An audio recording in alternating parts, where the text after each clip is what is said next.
All right, hey guys, how you doing? Hey. Good.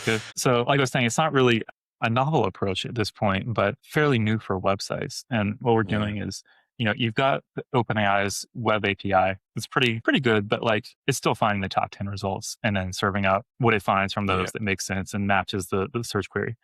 What we're doing instead is taking the entire database from the CMS and continually syncing it, updating it with a vector database so that when you search, it's got additional context. And then in the CMS, the client has the ability to add supplemental data. And the CMS actually captures what queries are coming up as content gaps. So if someone asks a question, we're very explicit about saying, I don't know. If it doesn't know, then we're capturing that so the client can then go in behind it and add and fill in those data gaps. Yeah, amazing. Yeah. Like you're saying, it's, sorry, keep going. Relationally speaking, like it's not just the top 10 results. It's going to find everything that's related and be able to connect all the dots between a case study, a service, a blog post, an article you wrote, like 5 years ago. All of it comes together into this one cohesive piece. So it's really cool. It is amazing. I mean, I've been experimenting with that a little bit actually. So that's hilarious. Something similar. I built a sort of drop-in knowledge agent that does the same thing. So the idea is that once you sort of initialize it, it detects a stack of the project and then, installs itself into the CMS. So whether it be like Payload or WordPress or whatever, it scrapes the website. But then the same thing again, you can add additional context. So you can give extra URLs or files or whatever. And it does also, record all of the users, searches and stuff. This is probably similar. Let me show you. I'm going to show you something. Yeah, I'd love to see it. But I think that the issue that I sort of found with this sort of stuff was like, I just opened my GPT. All right, you're going to get a little sneak peek here of something that I'm whipping together. Okay, you see this? I've been playing around with a new version of my website. So, is that a live webcam? Or that's just moving to your mouse? No, that's just, and if I click it a few times, I kind of, he shakes his head. I don't know, I'm just playing around with the effects. But anyway, like the little knowledge agent here. So this is something that I built. It's plugged in a Payload. So this is basically built on Payload. So and like you say, it's kind of like, let's see if the API key is still working. It's not, there you go. It's not exactly like an original idea now, but I think like this is pretty simple the way that I've created this, and the sort of barriers that I'm hitting are like scale, right, and consistency and performance. I think that's where I always got to turn that off. That's where things get really tricky now. Is like that was my next pretty question. Easy. Yeah. You're going to build memory systems now. Yeah, I tested every inference provider that I could find across every model they had, and where I landed like 6 months ago was maybe 3 months ago. Time moves really fast in this, so it's hard to know. Yeah. But where I landed was Gemini 3.1 Flashlight actually had enough knowledge. It was just very fast, and the cost was effective because remember, it's going to be a public facing website. So there's going to be things like rate throttling and all of that involved. Yes. But, it's going to be expensive. It could be expensive to have public querying information. So based on traditional traffic levels and trying to figure out what the monthly cost is going to be and keeping that down, the sweet spot is a model that's smart enough to give high quality answers. You don't need a frontier model for that, but smart enough. It's got to be fast because attention spans are a thing. Yeah, they don't want to wait. And then, that's right. It's got to be faster than navigating.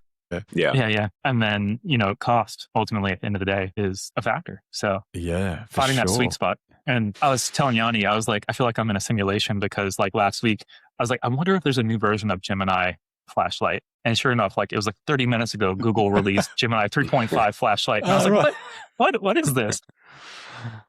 The pace is crazy. But it's so fast. It's faster, it's smarter, but it's twice the cost. So that was like a no-go for us. We can't double the cost. Yeah. And the way Chris, and we talked about it, the way it was built, we made it in a way so that we can switch models easily in the back end and still keep the front end the way we want. And, if another model comes along that's cheaper, faster, more efficient, like it's an easy swap for us. No easy. Yeah. But it's not like totally locked in where you got to restart from scratch again. So man, that was a big feature for us to a lot of people about. I'm speaking to. That's so good. Vendor lock-in is real. But yeah, like I'll touch on that in a second, but like what you were saying with, how do you sort of make it performant and cost effective? Yeah, that part I'm still kind of working on. So you're probably a lot further than me at that, but I've been spending more time on the memory system piece, like trying to figure out how to make it scrape reliably, consistently, and also prune it as well. So I've been building out a couple of different knowledge-based systems for different teams, and I've got my own, and I use that as like a testing ground for what works and what doesn't work.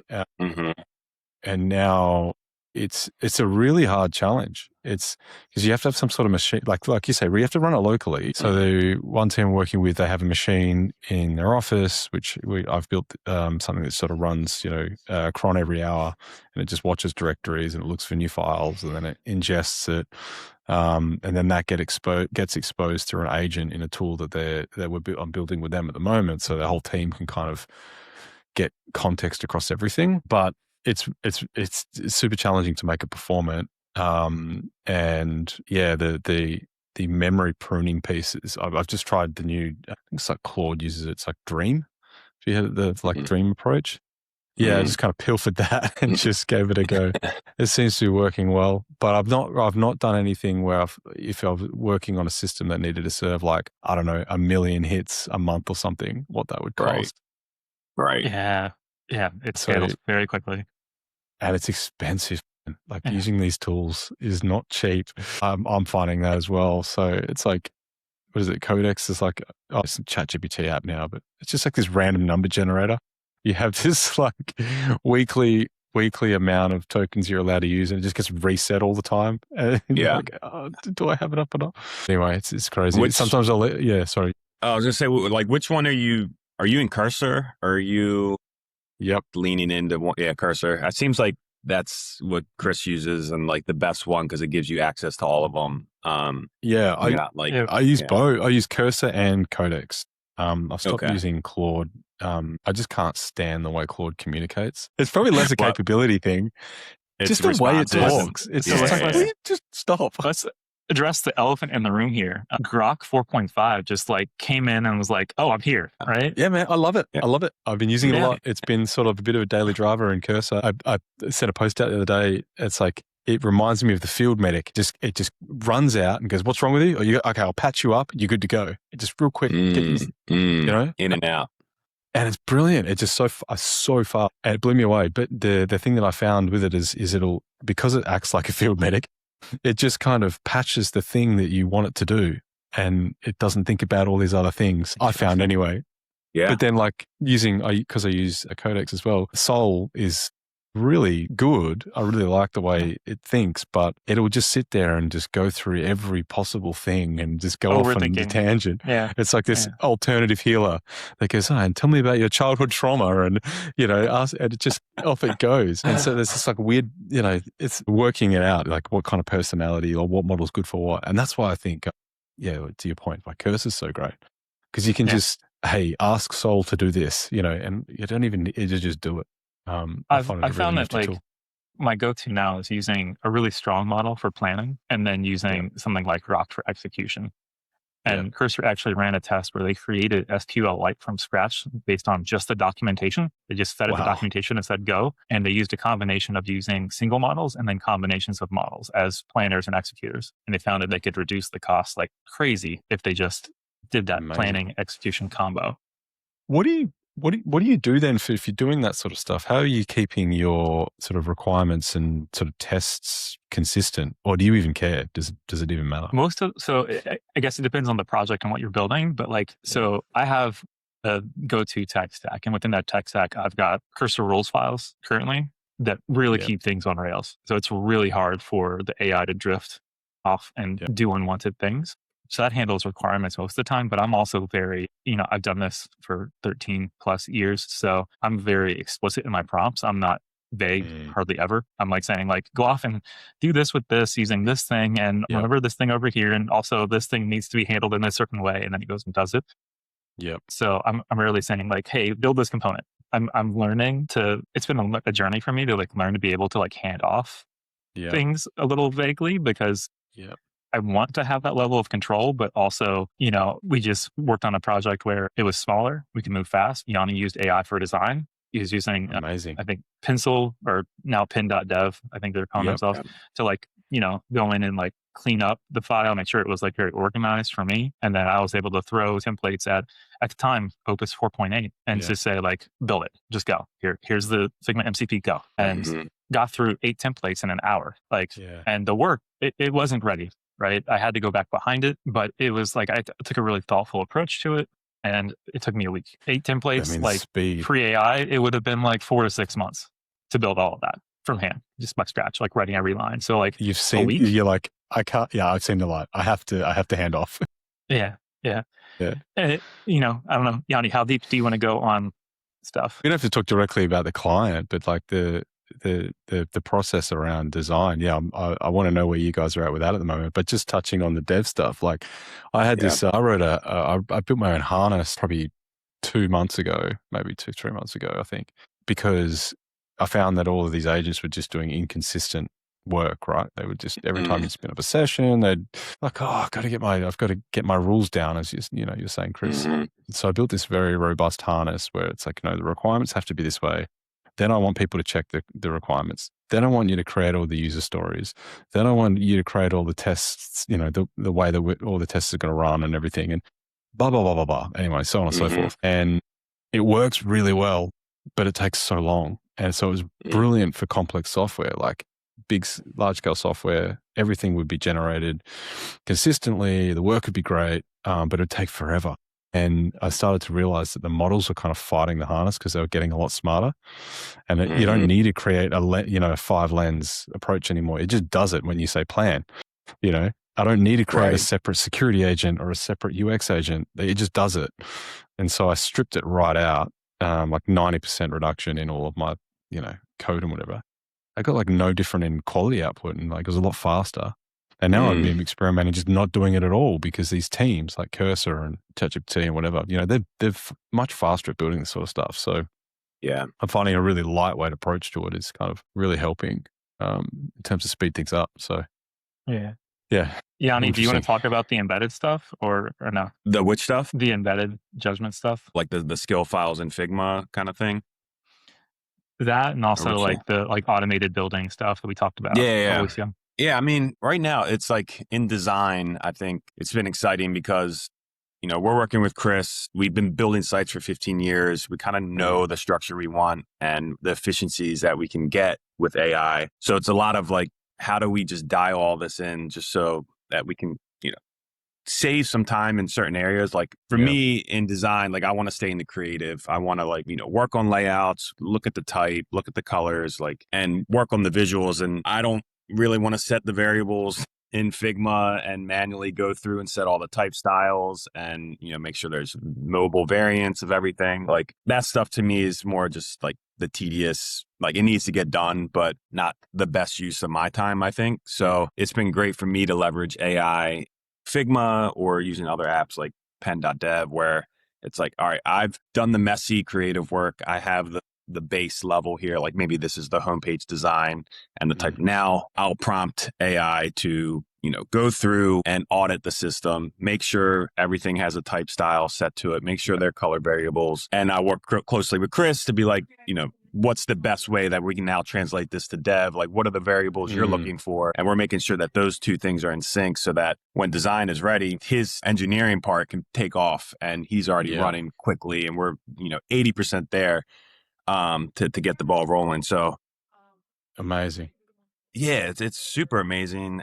I think for us, it's like the cost efficiencies are less of like telling clients, hey, we can build sites quickly, and more of like, we can take the building part and the engineering down, but we want to use those hours still to just then push the design and the creativity and interactivity in development and do really interesting, innovative stuff. So like, I like the shift now for us of where we can put our time versus the manual typing away. And you're not just pocketing the margin. You're using it to further your craft. It's just natural. It's just, why not, right? Like this is what you always wanted to do. Yeah. So in the design tools, like you with like Figma and pen.dev, are you, because you've got Chris, it sounds like you guys are working really tightly together so you can iterate really quickly. So are you so effectively you're designing a couple of key templates or something, and then are you using the onboard agent in Figma, or are you using like MCP, like using a separate IDE to work? Like, what works for you guys? Yeah, I mean, it's been a mix. It's funny because we're constantly experimenting and seeing what's out there. So it's like we haven't locked in on a framework yet, and we even meet every couple weeks to just like look at these tools and shift. So we still live primarily in Figma. I do use the Figma MCP a lot, and TJ, who actually just switched over to Figma, he had his Figma console MCP, which I found to be like better than the native Figma MCP. So I can use Claude. I use Claude. I'm just like locked into that myself. I'll use Claude plus Figma to do a lot of my AI refinement and just, setting variables and tokens and looking at things. I rarely ever say like, hey, get to designing, like I'll still handle all of that. Yeah. Maybe I'll do a couple, like you said, key templates. I'll do a home page, a sub page, and then I might want to see what it's capable of. I'll prompt it like, hey, these are wireframes that we've designed for other interior pages. These are the components. This is the strategy. Look at my system. Let me see what you can put together, and I'll look at it. And if gets me, 50%, 80% there, I might then take that and then refine it myself manually. Yeah. But I still feel like for us, it's like, who knows and where time goes, where it's going to replace us and it's just going to do all of it. But for now, like I still love that part of getting in there and, getting my hands dirty and adjusting. So I think you're doing it. That sounds Figma MCP, amazing. Yeah. And then Chris, am I? Yeah, I was just going to say, it's like sorry. Oh, go ahead. You're jumping. So I just want to say, it's like you're using it. That was going to be the way I said that I use it as well. Is like there's no one set approach that I'm finding is like you have to do it like this. It's you're using it as a coworker, and you're using it to, if you've got a blank canvas but you've got requirements, I use it to just bash out a brief and some wireframes, and then you craft from there. And then once you've got something crafted, you go, okay, well, show me another variation of this or three, and then you keep crafting and refining. There's no you're using it. I'm using it up front to sometimes just spit something out on the page to work with. I'm using it to help me create variations of things, but it's never like taking over. It's just sort of helping you move things along when you're crafting with it. And I still feel that's like, I don't know if that's taking, away from us. I think it's sort of still helping, although the capabilities are getting very good. I know. You're like, sometimes, wow, like that's even a better idea than I had thought. But I do think right now for us, it's really much, it's a tool. And I feel like it's supercharging us to, we're a small studio, 3 of us, but the fact that we can, work on projects and I can leverage AI to just experiment, try ideas, like show me, 10 variations of this. And then I can start from there or not. If I'm just like, hey, I know exactly what I want to do, I'm going to just jump in there and I'm going to do it. I don't rely on it as like I need to use it, but it's there and we try to leverage it as much as we can. And sometimes it's actually a lot slower. Like if you're in like craft mode, there's no way you're going to wait for the agent, Yeah. Or it's really useful if you've got 10 things to do at once and you just want to get it to change a bunch of things and then you come back to it. I think that's a great point. I think it depends on go ahead. I think it depends on how locked in you are on the idea, right? If you're open to a range of possibilities, then you can prompt like, hey, give me 10 variations on this. And then you're like still open. But like the second that you're locked in on a concept and an idea, prompting that is pretty difficult from both design and code. Without being very explicit or giving like, like a 2-page long prompt, like you'll get closer and fine tune it in. But like that last like 5 to 10% is really hard. Yeah. It's that iterative loop. Yeah. And it's like having someone that kind of understands but doesn't quite understand. And then you have to go back and forth about 50 times. I just want to jump in there and do it. Yeah. But it's definitely getting better. So we haven't spoken since like Fable 5 came out, and that as a model, when I was playing around with it came out, like the thing that blew me away was its UX capability. Whereas there's not been a single model that I've ever used that's really grokked the like user flows and it uses, where they're going through a flow.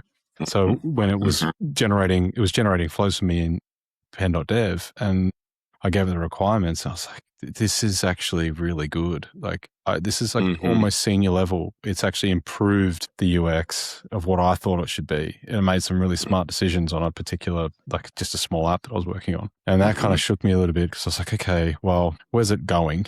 If something like that. But then to your point, Chris, they're so expensive, to run something like that. It's like you're having to pay a person anyway, if you think about it, especially if you're paying for API calls. So I think to your point, it's like, we just need them to be faster now and cheaper. I don't think they need that much more intelligence for the kind of work that we're doing. Just need to go a lot faster.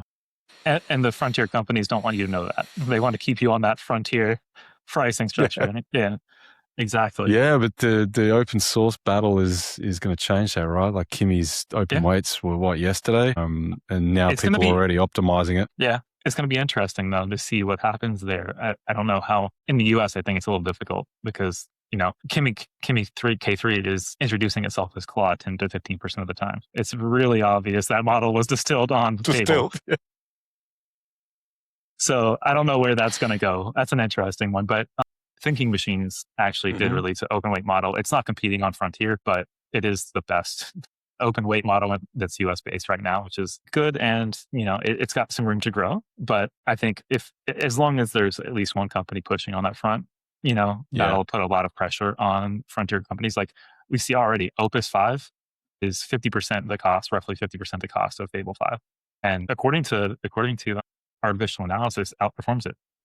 Yeah. So, yeah, I've had some pretty good results with it. It makes a mean video game as well that I see on all the X posts of people generating games with it. Yeah, but, and also Ilya's new model as well. He's SSI, is it? They're just starting to scale. So I wonder what's coming there. And some good things coming out of the States. Yeah, but I mean, like globally, sorry. Grok 4.6 is coming out next week. Yeah. 4.7 is 2 weeks behind that, apparently, according to Elon's tweet. So we'll see. I wonder if he'll open source his older models. We'll see. But I'd never bet against Elon. I was so impressed with 4.5, and he's not slowing down. So who knows where that's going to go. I mean, it's insane that they're doing that, and then they're like leasing like how much compute to Anthropic and Google. Like, he really shows the scale of what he's built. It's crazy. Yeah, exactly. We've been talking recently about where is this headed, and the experience I talked about where I was able to throw templates at Opus 4.8 and say go, and it took an hour to get through the first pass of all of those, and then a week to get them to basically reach my standard. That turned the light bulb on in my head, and I was like, there's a step beyond this because I can improve that. Like I can, I say like probably got to 70%, but how do I get it to 90%? And from a first shot. And the process is one that so I had many follow-on conversations with Claude trying to like distill this idea down and like think about how to approach it, and landed on this concept of encoded judgment. And I think that's where the industry as a whole, it's interesting because I say like through the lens of a web developer, the last thing that was this foundational was responsive design. I think this is going to be like that level of a change, but it's not only going to impact web development, it's software engineering as a whole. And it's basically this idea of creating a system where you get the information out of your brain and into a document for context, right? So you're dead right. Continually improving, but it also depends on the way you run it. It's not just one shot running one way. It's creating a closed loop where you run it runs an eval against the design. That is in pure spec, and you eliminate the drift because it's right now the reason why you can you have the Figma MCP, right? Feeding tokens and all that design information into the model to go build. The reason why it's possible to do that and you still don't get it quite right is the drift. And it's a vision problem. It's not a prompting problem. The agent literally cannot see it. So what it really will work well, what the agent really does well is being able to say like against an eval, you said 24, I did 20, fix that. So creating that closed loop system where you can say like, build it, now go compare it, and then run that loop over and over and over again, and then optimize the system and getting that information out of your head. By getting the information out of your head, the number of loops that you need to run to get it to say that 90% should decrease over time. And so that's what we're working on. Absolutely nailed it. We are very aligned. And so a lot to unpack there. On the Figma to build side of things, I actually been working with a team on basically trying to build something that one-shots from Figma. So they have their web designs, their frames, and they want to build it a certain way. So they have a certain stack. And essentially my job is to try and say, okay, build this and loop and come back with a perfect design. Now, this sounds like it was probably about a month ago now, so it's 17 years in AI terms, but I went through like 5 architectures of a very strict system, like a proper built-out product. It was a plugin that worked with a local bridge, so it streamed the data out of Figma because it was using quite a lot into the IDE, and I just couldn't get it to be perfect. The results were inconsistent. To your point, Chris, I think it was a vision problem, but it was even comparing. So it would take the raw data, it would send the packets, and then it would take screenshots and it would compare them, and it had a visual diff. So in the report that it was generating, it was creating a visual diff and trying to get them to match. And what I kind of found was that it was super time consuming to do this. Like it wasn't quick at all. And the results were not as good as if I had just sat there and prompted the agent myself without all of the bloat. So I ended up distilling all of that down to your second point, getting the information out of your head, distilled that down into a skill. So all the learnings from that system plus everything else that I could think of. And then the skill actually worked a lot better. It didn't restrict the agent. It kind of said, here's everything you need, go. And so, yeah, you're absolutely right. And I try to tell teams this, that if you're engineers, your job now is to just take everything in your head and put it into a text file. And they just look at me like, that's the most, I might as well just go move to Hawaii or something and pack it up. I don't want that. I don't want to do that. But I think there's a different kind of work involved in it now, and you're kind of doing that. But it's just hilarious. You're so aligned with. Yeah, and a couple other things I would say. I see a future where this is how things work. But thinking about the economics of this, think about like a large agency, right? Where say you have a large agency where the team comes together and forms a consensus on this is how we do things. That's going to inform those skills and those skills files that are driving the agent. But that's almost going to it is going to become a form of IP. It's correct. That company's how we build. Right. And so there's a lot to unpack there, right? It shouldn't live in one platform. There should be no lock-in. It doesn't just live in Codex or it's like Claude. What's their Grok? What? Yeah, I know what you mean. It shouldn't be tied to Claude Code. Claude Code. Yeah. There we go. There we go. Code. I was like, code. It's too simple. What's the name? Or Cursor or Windsurfer or whatever, whatever platform you're using, it shouldn't be tied in. Yeah. It's got to be able to move between and own it, right? And But you then also beyond that, right? Like you see that's the role now. I've worked with a few companies now and tried to advise them on this stuff. And that's what I say is you need to start distilling this stuff down into text documents. But as you say, and you're right, that is their IP. And it's a text file. Someone can just take that, right? So the next thing I'm seeing is it's like, have you guys played with Buzz? Jack Dorsey's new offering. Oh, I've seen it. I haven't played with it. Yeah, it's like a Slack and Git combo. Well, it's kind of I think it's a bigger deal than people are making. They don't really quite get it, but it's built on Nostr. So I don't know if you know what Nostr is, but it's all cryptographically secure. So, and you, instead of a sign-in, you just get your own private key. But the idea behind that is like all that knowledge is encrypted, but you can still take it with you. So these kind of and basically all the agents within it, all of the data it's got its own built-in memory system and everything like that. So it's kind of like Hermes-esque, I guess, but it's all encrypted. And so because I was trying to build something like this for my own system, and at the moment, all of my context sits in the application directory of my system on my computer. I'm like, I don't want that. And if you want to roll that out across a company and all the staff members have that, then what happens when someone leaves? You want to be able to have all of that data encrypted, and then they get revoked and they just can't use it. It's just gibberish on their machine. I think that's kind of where I'm seeing things going. Arguably, there should be someone at a company that owns the input of that, right? Or the process is kind of one way, and you're prompting, right? But at some level, when this data is really protected and people really care about it, they probably don't want people reading the raw data, right? That's you shouldn't be just going. All they and get reading is that. the prompt output. that.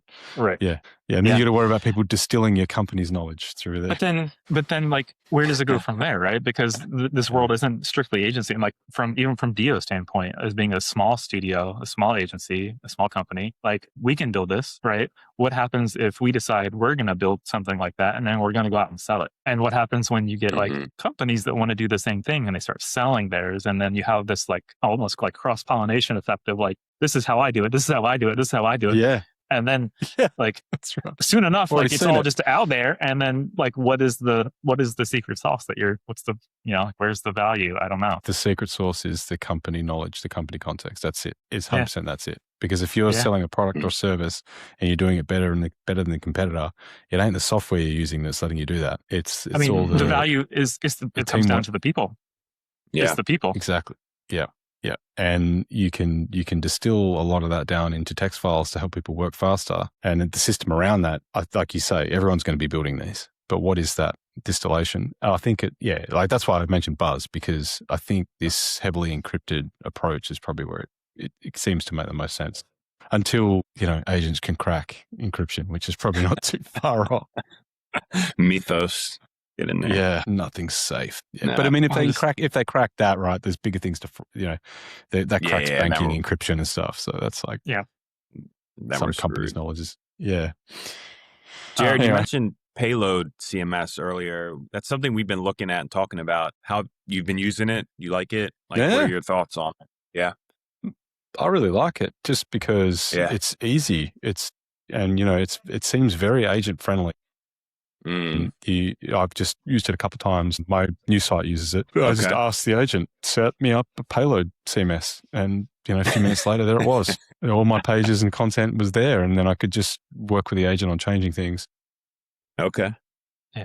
We've been working with Sanity a lot, but the trade-off there seems to be that like Sanity is like fully managed and they handle everything. Whereas payload, you're kind of on the hook for your managing database and all that side of things. And it's a trade-off between those things. Yeah, exactly. It's like, Framer versus building your own website, right? Like, I mean, I don't mind with I'm hosting this anyway through like Vercel, and Superbase or whatever. So it doesn't really bother me. I'm okay with that. There's other solutions. So, but I guess it's just like it's a tool. Yeah. I was going to say now when you mentioned Framer, I'm just curious, are you still playing around with Framer or have you moved out of it now? Because I love it. I wanted to, when I migrated to this separate, I'm using Astro and Payload for the new site. Okay. When I migrated to that, it was because the agent tools in Framer, it wasn't fast enough. And then they announced Framer 3. I got halfway through working on this and then Framer 3 came out. And I've been playing a bit with it and it's actually really quite good. It's pretty speedy. Yeah. The agent works really well. And they also introduced branching. I only worked this out today. I was playing with it and I was working with my agent to update something. I'm like, where is it? I don't see it on the board. And it's like, it's in this branch. I'm like, when did you introduce that? Where? And then this is actually just branching and it's built in. It used to be like an extra paid fee, So they're constantly iterating. Yeah. And it's, again, like the agent seems to be really good. It's quite fast and it has a lot of context of how Framer works. It's not just trying to figure things out or if you tell it to create another variation and component, it'll do it all perfectly. I haven't had any issues with it. So same. It does. I've been loving it. As the branching's funny because I ran into, I knew they had the branching feature, but it wasn't like so apparent to me when it was working in a branch that I had to tell the agent, I'm like, listen, when you branch off and make a new branch, make sure you tell me in the response that you're in a new branch so I can like mentally say, like, I got to go check there. But it's really, really good. And everything I've thrown at it, and the fact that it can jump into the CMS, it can edit like CMS collections. It's brilliant. Yeah, it's great stuff. As the Zoomers say, they cooked. They're not cooked, they cooked. They are cooking. They are cooking. Yeah, it's a great platform. And again, it's just another option, right? If you want that self-hosted solution. I did try a workflow of fully AI native website generation from a extended call. So having a meeting template where I know everything I need to discuss and then just having like an hour and a half, 2 hour conversation and literally taking that and turning that into a website. The client would provide some photos and stuff like that. And you just generate the rest of the photos. And to your point, Chris, like you get something and it's pretty good. It's like it thinks about all the SEO, it does performance, uses like page speed insights to be performant, but then you start to want to tweak things. The design's a bit lacking. I want to change this row, I want to change that row, and then you don't have the kind of framer fine-grained controls. You don't have Figma controls, and then you got to try and get into that iterative loop of hell of working with the agent to make those changes, and it's not quite there. So I don't know. Maybe I'll use Framer for that. But I just tried a fully agent native stack, and it just wasn't great from the get-go. And that's where I step in. I'm like, okay, I can do this. I know how to get this over. That's exactly. It is a perfect scenario for us, at least, where it's like, I'm design, Chris is engineering. Yeah. I can use these tools, like you're saying, Jared. Like I can manually design in Figma, use AI to prototype or get some motion, and I can get mine like close enough that I can show Chris and be like, this is what I was thinking, this transition, this scroll-based interaction. Like, all right, now you engineer this like properly in the way that you would do it. So good. And it's nice to have that handoff where I can know that the quality and the performance and everything's going to be dialed in. But I gave him enough, which is what I could do with my AI agent. I'm so jealous. So I've got a Yianni and Chris, just like half of you. So not quite the brilliance of both of you. It's just either side of my, that's so good. We got to get a Slack room with you in there with us, just so it's easier for us all to chat too. Agreed. Would love to. We should set invite me to yours. I'll invite you to mine. Whatever works. Yeah. We'll definitely set that up. Have you been playing with Figma Motion? I thought that was pretty cool. Yeah. Oh my God. I did a post on X. I didn't know that you could use the AI agent with Figma Motion to have it prompt like keyframes. And, I did like a show reel carousel thing that kind of blew up on X, where I was just like blown away that I can say like, I want these cards to animate left to right. I want them to center. Like I just prompted it and it handled all the keyframes. And then I could go through and again, tweak manually. I could stagger them and do whatever else I wanted. But the fact that I could use AI to get the base level in there for animation, I was like, this is another getting you game off the ground. Yeah. Amazing. And again, was that Claude that you were using to do that, or were you using the on-canvas? That was in Framer with their AI agent. And then someone, it's funny, someone wrote on X, like, like, what did he say? Like, what are we doing? Like, you're relying on this too much. You would be faster to manually do versus use the agent. Actually, I don't even know if it would be, honestly. There was 10 cards that had set each keyframe. It probably would have been longer. It went pretty fast. And I think if you're thinking that way. Yes. Yes. Go ahead. I didn't mean to cut you off. I was going to say my rebuttal to that position is, maybe today, but if you're not learning how to use these tools, give it, 3 weeks, 4 weeks, a month, the models are going to be faster. It's all about AI fluency. It's all about understanding how to use it. If you got your head in the sand saying, I can do that myself, it's like, okay. Yeah, the good old fashioned way. You have to know where that jagged edge is, right? Like AI is progressing and evolving and getting better, but it's not just a flat curve, like moving forward as it gets better. It's a jagged edge of like, it's better at this, this model's better at this, way up here. What you're doing by kicking the tires and playing with these things continuously is you're testing where that edge is for each capability and understanding how much you can give it and how much you need to like pare back in certain areas or provide more detailed, thorough prompts to get to the end result in the fastest way. You're really good with the analogies, man. It's perfect. Yeah, you're right. You got, and you're teaching yourself, what's working, what's not working. How do you be more efficient with it? And that kind of just compounds. And, if you build your own system on your machine, it just learns the way that you like to work, and things just speed up. When I've got that other podcast, and all the workflows that I'm building into the editing of that now, it's like, it's just learnt, and I didn't even need to create skills. I'm like, okay, generate the thumbnail, and it just knows the process that we've gone through, right? It's just compounding learnings. But as you say, it's not good at everything. What I do wonder on the front of... Go ahead, Chris.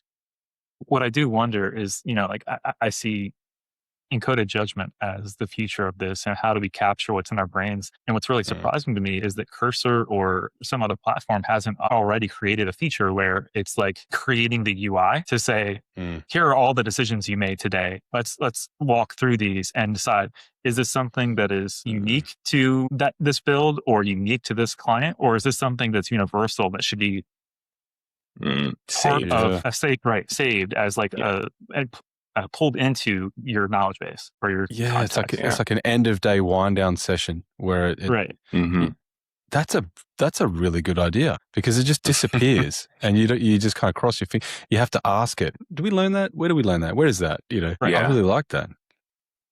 Yeah. Who's going to build it? I mean, that would be really useful. We're working on it, and that's part of the closed loop system. Is like you can't these learnings can't disappear. They can't just go into the chat, your chat history and cursor or whatever it is. It's got to actually start getting moved forward. If it doesn't move forward, then you're not building out that context, and it's not progressing. Yeah, and then that paired with like evals and like a closed loop where it's running over and over and over again to get closer to the end result. Is really how I think we end up getting to a place where maybe it loops 5 times and you're at 90%. Boom. And then human takes to the last 10%. And then it's all about the input. What's the idea? And you're spending more time there. Completely agree. What's your thoughts on doing the same for brand identity systems? Because I've been working on something at the moment to sort of tackle that where, the inputs for a brand, right? Like if you were creating a brand for a company, you kind of know all the things you're going to need in order to create a great brand, photography style, tone of voice, blah, blah, blah, blah. And then these agents can spit out various types of artifacts. It might be a graphic for an Instagram post. It might be a document template. It might be a business card. I don't know, whatever. Yeah. And previously you just kind of have to trawl through the style guide and the designer would pick that up and just spit something out. I think a lot of that grunt work of translating a brand into a specific output is probably going to go away with like agentic brand systems where you kind of distill all of that into something where when you're asking it, it's just going to know the rules of the brand, much more rigorously and can, to your point, Chris, spit something out that gets you 80-90% of the way there in the format that you want, and then you can play around with it to finish it off. Yeah. Have you guys played around with any tools like that? Or you built your own, or do you even think you're doing anything in that space? Thinking about it a little bit, I see 2 separate things here. There's one, like you've got the system built and it's able to generate assets in the name and the voice and tone and generate things for the brand because it knows the brand. But I thought your initial question was using it to like create and build a brand and how you do that. No, separate. So that you can use it to help you do that, but that's a very human problem. I still don't see the models being able to, it is pattern recognition at the end of the day, but like a human mind has, 20, 30, 40 years of recognizing things from all types of things and going, this brand needs a little bit of that in that 1930s poster that I remember from, where a bit of that and my type reference. So that's a very human problem to do that now to create something unique. And sure, AI can assist, but I think that crafting that unique style is still something that's going to be done by people. But then it's all like on a large scale brand, the amount of things that have to be created, and you want, it's like if you're creating ad variation, Facebook Business Manager ad variations, no one's going to be doing that by hand anymore. Like you just have an agentic system that can just spit out, 100 variations, whatever it is. That kind of work more. And also like everyone on the team, right? So like if you have like an agency or a business, 30, 40, 50 people, and they all need to create pitch decks and blah, blah, blah, whatever, it just does it much more consistently rather than having like 50 versions of different Figma files that most studios seem to have. This is my version and I've edited that version and that table looks really good. Let me take that over to mine and that kind of stuff. Yeah. We've been exploring it.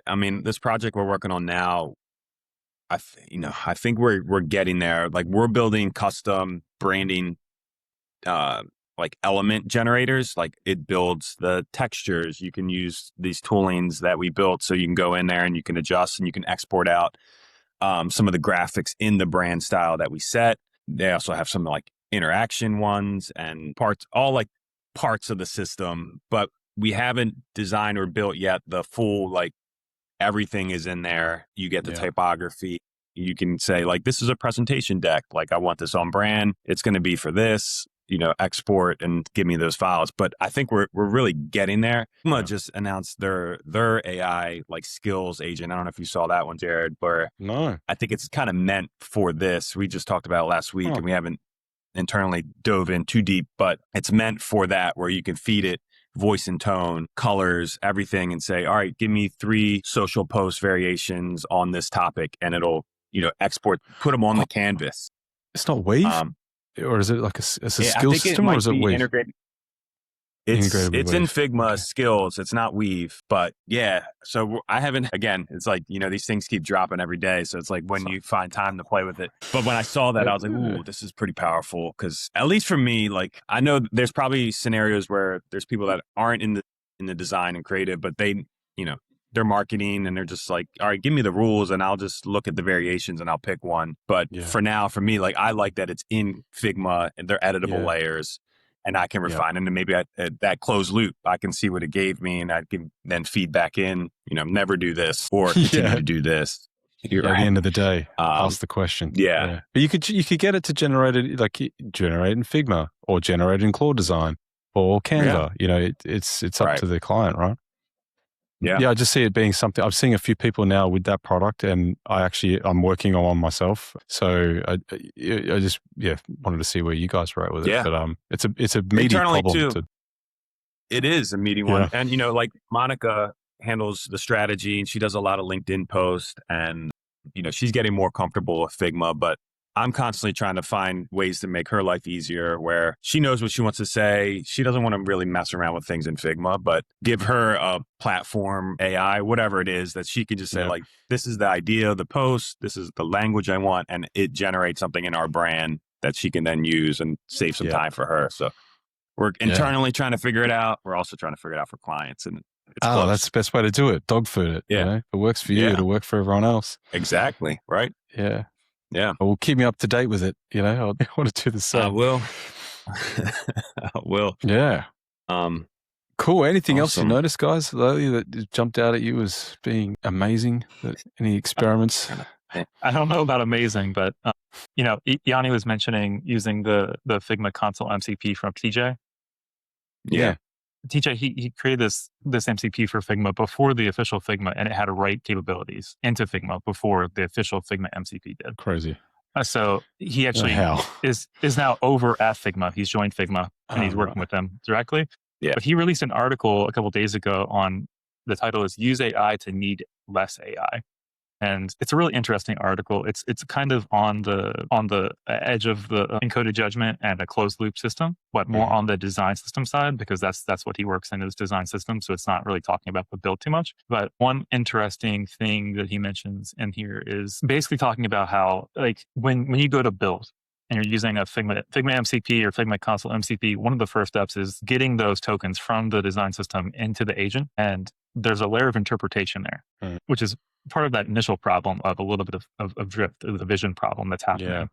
Yeah. And, he was saying, like that doesn't need to be probabilistic operation. It can be deterministic. We have Figma, we have the data, we can get the spec out. And there's a lot of companies that he mentioned starting up, but there is this one that he mentions, it's specsplugin.com. And it basically is, I think it's an extension that you can open in Figma. Basically, will export out the spec for components and you can feed that into your LLM directly. So there's not that interpretation layer happening. So it's like you get closer to the original, the actual intended design and the design tokens and the spec that you're sending into the agent on that first pass on the front end of the build.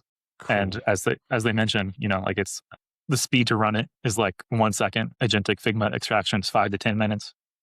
Yeah. The AI cost is a script. It's a script with 0 tokens. 0 tokens to do this. Might use like 25, 50 to 100,000 plus tokens per component if you deal with AI. So it's saving on speed, it's saving on the cost to do this. It seems like a no-brainer. We're going to be working that into our workflow pretty shortly here so that we're not using this is great. Do a lot of experimentation in this space. It's just hard to get right, and this looks pretty good. I don't think the other thing is, when, Figma sat on their hands for a while, right? And everyone's like, oh, Figma's dead and all these other tools kept going. No, they're not. They have a lot of capital. They're taking their time. They're going to do it well. And this kind of thing I see they will do as well. I think, so I read an article the other day where they're shifting more towards like auto layouts becoming more like CSS, Flexbox, right? So they're kind of transitioning to be closer and closer to the front end standard. And so I have the feeling that they're going to try and just move more that way, where what you're designing is what you're building anyway, like Framer. It's kind of inevitable. They just take their time. But in the meantime, having incredible solutions like this help a lot. This is great. Thanks for the share. Yeah, 100%. Yeah. I agree on Figma, by the way. Sounds similar to like... Go ahead. Yeah, both points. Like everyone who says one company's dead, I'm like, I don't believe, like, just give them time. And, they might be down for a year or a couple months. And then next thing you know, they drop some feature that just crushes everyone. Yeah. Let's see what Apple does in the next year. And everyone. And then Paper, I'm sure you've seen Paper, Jared, the design app. And everyone kind of compares that, like Figma should go that route, right? Where it's like you're basically building in the DOM. Yep. Everything you see is a site. So I'm sure Figma is going to work their way that way as well, or a version of it that's like you have an open canvas and then you have like the web builder version, code version. Well, they have sites. It's just, I haven't returned to sites in some time. I just found it quite clunky when I used it first. I was like, not what I want. I know. But maybe they'll keep iterating on it. Who knows? But they got an interesting problem because they have to design everything. They're the design everything tool. Whereas something like Paper is, we're the web design tool. It's a bit more specialist. It's simple, right? I did use it. I thought it was quite good. But to your point, it's like, these are just tools. It's still about creativity and exploration and having a bit of fun and, using the right tool for the right 100%. 100%.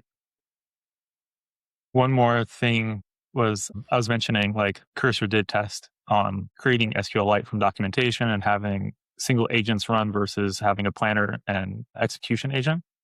Mm-hmm. They say that in the run that used GPT 5.5 for both planners and workers, the cost was over $9,000, and the cost for the used Opus 4.8 to do the planning and Composer 2.5 to do the work, the entire fleet was under $500. So it's a huge. That's massive. Huge difference. That's the way to go. It's the way to go. Yes. You think they're doing that with Grok and Composer? That's the play. Yeah. As Elon scales Grok and Cursor's using I don't know. We'll see. Yeah, but I think you're right. That's amazing. I'll be doing that. All right. Well, guys, 58 minutes. Thanks so much. This is incredible. Yeah. I feel like I could talk to you guys forever. We'll stop it there.